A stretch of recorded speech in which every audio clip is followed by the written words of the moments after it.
A rocket has been launched to Mars for a new expedition to learn more about methane. The ExoMars mission is a collaboration by the European Space Agency and Russia. And this rocket is its first launch. A probe will search for evidence of methane gas on the red planet.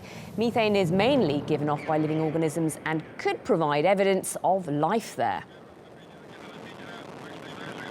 Well, Jim Wild is a space physicist and professor at Lancaster University in England, and he says this mission could lead to a huge breakthrough in our understanding of the universe.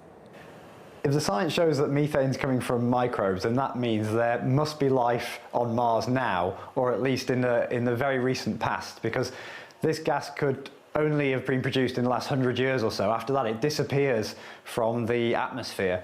So the gas must have been produced recently or right up to date. So it means there must be some life on Mars even now, and that would have huge implications for our understanding of the place of planet Earth in the universe.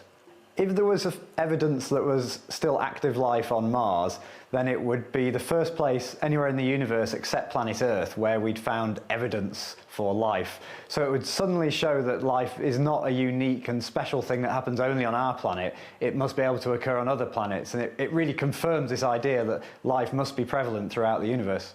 Most nations trying to get to Mars have found it very difficult. Statistically, it's the hardest planet to get to in the solar system, but a lot of that is because Mars was one of the first planets that humans tried to explore with robots back in the early days of the space age. So, although lots of missions to Mars have failed, the success rate is getting better.